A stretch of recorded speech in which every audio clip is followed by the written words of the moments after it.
صحرا کا لفظ سنتے ہی ہمارے ذہن میں ایک لکو دک ویران مقام آ جاتا ہے، جہاں میلوں دور تک ریت پھیلی ہو، تیز گرم دھوپ جسم کو جھلسا رہی ہو، چاروں طرف کیکر کے پودے ہوں، اونٹ ہوں اور دور کسی نظر کے دھوکے جیسا نخلستان ہو جہاں پانی اور کھجور کے درخت ہوتے ہیں۔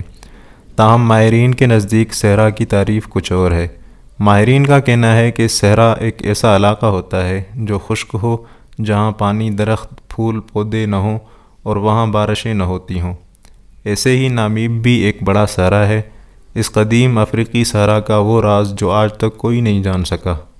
کچھ لوگوں کا خیال ہے کہ وہ دیوتاؤں کے نقش پا ہیں، جبکہ بعض دوسروں کا خیال ہے کہ وہاں پریاں رقص کرتی ہیں، لیکن چند ایسے بھی ہیں جن کا خیال ہے کہ وہاں اڑن تشتریاں آتی ہیں۔ لیکن آج تک کوئی بھی صحرائے نامیب پر بنی لاکھوں دائرہ نما بیدوی شکلوں کی وضاحت نہیں کر سکا۔ جنوب مغربی افریقہ میں بحر اوقیانوس کے ساحل پر واقع نامیب صحرا زمین کے خشک ترین مقامات میں سے ایک ہے۔ مقامی زبان میں اس کا مطلب وہ علاقہ جہاں کچھ بھی نہیں ہے۔ سیارہ مریخ کے سطح سے مشابہت رکھنے والے اس خطے پر ریت کے ٹیلے، اوبڑ کھابڑ سنگلاخ پہاڑ ہیں۔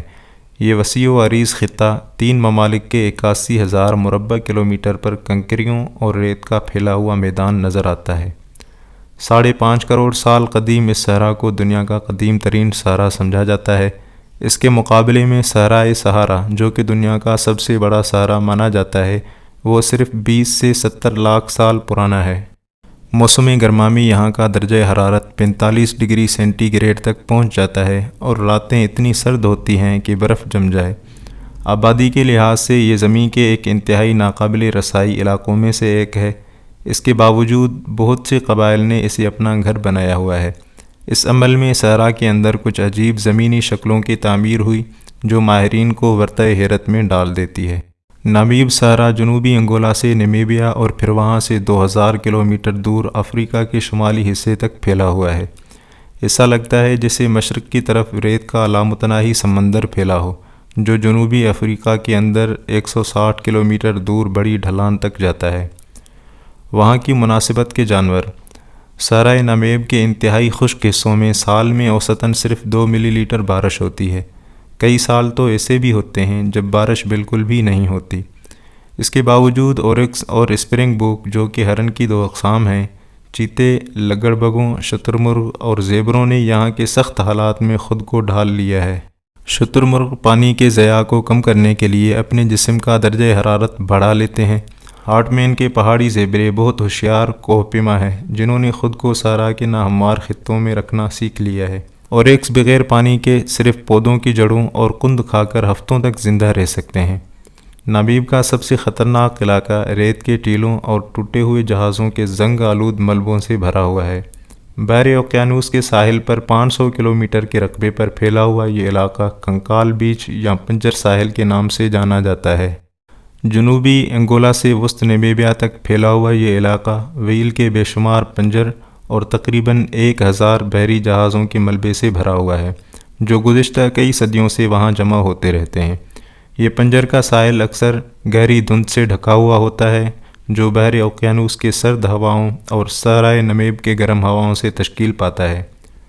بحری جہازوں کے لیے اس دھند سے گزرنا بہت ہی مشکل بن جاتا ہے۔ سن 1486 میں افریقہ کے مغربی ساحل کے ساتھ چلتے ہوئے پرتگال کے معروف جہاز راں دیاگو کاؤ وہاں کچھ دیر پنجر کے ساحل پر ٹھہرے تھے۔ کاؤ اور وہاں کے لوگوں نے وہاں صلیب کھڑی کی، لیکن مشکل حالات میں وہ زیادہ دن وہاں نہیں رہ سکے۔ جاتے جاتے انہوں نے اس جگہ کا نام جہنم کا دروازہ رکھ دیا۔ یہاں کچھ ریت کے ٹیلے دنیا میں سب سے بلند ہیں۔ کچھ ٹیلوں کی اونچائی 200 میٹر تک ہے۔ سوس ویلی کے شمال میں ایک ٹیلہ تو تقریباً 400 میٹر اونچا ہے۔ نامیب کے حیران کن پہیلیوں میں ایک پہیلی زمین کا وہ حصہ ہے جسے پریوں کے حلقے یا دائرے کہا جاتا ہے۔ کسی خاص نوع کے گھاس سے گھرے دائرہ نما حلقوں یا دائروں میں کوئی پودا نہیں ہوتا۔ پورے صحرائے نامیب میں اس قسم کے لاکھوں حلقے یا دائرے ہیں، جنہوں نے کئی دہائیوں سے ماہرین کو ورطہ حیرت میں ڈال رکھا ہے۔ آسمان سے ان حلقوں کو دیکھیں تو یہ بہت خوشنما لگتے ہیں۔ یہ حلقے نامیب کی لامتناہی صحرا میں ہر جگہ نظر آتے ہیں، جو بعض اوقات چیچک کے دھبوں کی طرح نظر آتے ہیں۔ یہ حلقے کنکڑی کے میدانی علاقوں اور ریت کے ٹیلوں پر بھی پائے جاتے ہیں۔ ہر جگہ ان کی شکلیں گول ہیں۔ پریوں کے حلقوں کی پہیلی کو سلجھانے میں ماہرین اب تک حیران و پریشان ہیں، لیکن نامیبیا کے مقامی لوگوں کو ان شکلوں کے بارے میں بہت پہلے سے پتہ تھا۔ مقامی ہمبا کے لوگوں کا ماننا ہے کہ وہ روحوں کے ذریعے بنایا گیا اور وہ ان کے دیوتا مکورو کی نقش پا ہیں۔ ان نمونوں کے اسرار کو حل کرنے کے لیے ریاضی کے چند ماہرین نے ماڈلز بنا کر یہ سمجھنے کی کوشش کی کہ آیا یہ حلقے کسی خاص پیٹرن میں بنتے ہیں۔ بہرحال آج تک ان حلقوں کی وضاحت کا کوئی عمومی نظریہ سامنے نہیں آیا جو سب کو قابل قبول بھی ہو۔ حالیہ برسوں میں نامیبیا، جرمنی، امریکہ اور دیگر ممالک کے سائنسدانوں نے ایک ساتھ مل کر ان پر کام شروع کر دیا ہے۔ ریگستان کے وسط میں قائم گوبابیب نامیب ریسرچ انسٹی ٹیوٹ کے سائنسدان یوجین ماریس کا کہنا ہے کہ نامیب میں پانی کی شدید قلت سے یہ اصول سامنے آیا ہے۔ کچھ تحقیق بتاتی ہے کہ یہ حلقے دیمک کی وجہ سے بنتے ہیں، جو زمین سے پانی اور غذائی اجزاء تلاش کرتے رہتے ہیں۔ پودے کی جڑیں کھا کر وہ زمین کے نیچے خالی جگہ پیدا کرتے ہیں، جس سے بارش کے پانی کو زمین کے اندر پہنچنا آسان ہو جاتا ہے، جس سے حلقے وجود پذیر ہوتے ہیں۔ ناظرین، آج کی ویڈیو میں بس اتنا ہی۔ ویڈیو آپ کو کیسی لگی کمنٹ سیکشن میں اپنی قیمتی رائے کا اظہار ضرور کیجیے گا، اور ویڈیو اچھی لگے تو لائک کریں اور مزید اس طرح کے انفارمیٹیو ویڈیوز کے لیے اس چینل کو ضرور سبسکرائب کریں۔ اب میں ملوں گا آپ سے ایک نیو ویڈیو میں، تب تک کے لیے اپنا بہت سا خیال رکھیے گا۔ Thanks for watching this video. اللہ حافظ۔